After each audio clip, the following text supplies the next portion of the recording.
Okay, this next video we're going to start looking at the Customize Setup or Customize Quote tool options. So let's go into the Customize Setup. You'll want to get this completely done. You'll want to go through all these and get these all set up before tax season, before we start giving live quotes.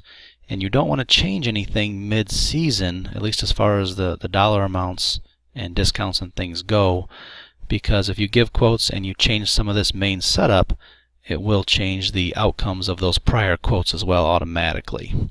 So try and make sure your setup is good, that you're good to go with it for the tax season before you process any actual quotes. So the first step under Customize Forms and Fees, which we're already on here, is you can do your quotes based on a per form, based on the number of forms and the types of forms they have, or you can go hourly. And to switch to hourly is very easy. You just click the link, switch to hourly. You put in your hourly rate, whatever that might be. You can change it, update it, and it'll charge by the hour. But back to flat fee, you want to put your fee in for each form we have listed here. Now if you don't charge for some of these forms, that's fine.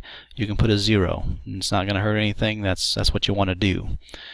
Otherwise, you want to put in what you charge for each form. Now I've already changed some of these. Yours will show all 25s. I've already changed some of these on mine.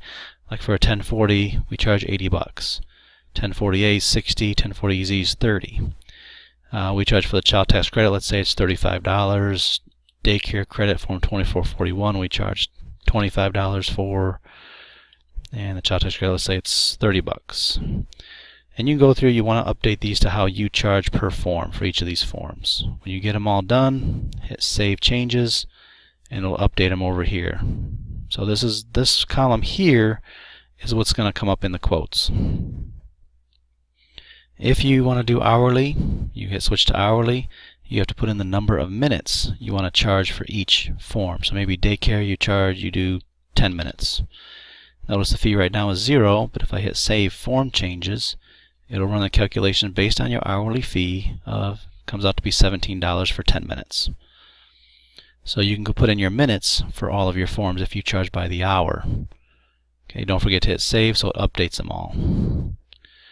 Over on the base charge, this section over here, we don't use this in our firm, but some places do. If you got a minimum fee, you say, okay, we're going to start everybody out at 50 bucks, and then depending on what other forms they have, it's going to add up from there. All you do is put in whatever your base charge is, save it, and now every quote will start with 50 bucks minimum. Quote range, we use this a lot in our office. We keep ours at about 10%. If you put 0% on a $100 charge or quote, it'll just say 100 bucks. So you'll be telling the client, hey, it's $100 for your return. However, that's not a good thing. I don't think it's a good thing. It doesn't work well in our office because obviously things can change. They may not tell you everything. They may forget to tell you some things. And they just don't know taxes like we do and what forms they might need. So I like to give them a range. Usually 10% is what I stick to. So if a form's coming up with a $100 fee, the quote tool will come up and say, hey, their fee's going to be between $90 and $110. And that's what you'll be able to tell the client is give them a range. And that's good enough for them. They like that. They want to get some kind of answer from you. And a range is definitely better than nothing. And they'll be okay with it. Plus, with a range, it gives you opportunity to not be exact on the quote. So hey, if the fee comes in at 110 instead of 100, hey, you're covered. You're good to go. Now, obviously, if it comes in way more than that, there's probably other forms that we weren't anticipating, and at that time you can explain to the client what's going on. But the range is good. It's pretty accurate for most of our clients. Don't forget to hit save whatever you change here to hit save. Discount preferences is really up to you. If you don't want to quote any discounts when you're talking to them on the phone, giving them a quote, leave these blank. However, maybe every client this year is going to get $10 off. So if you had a flat dollar amount, click on it, hit save, and change this to $10. So there you go, discount 10 bucks.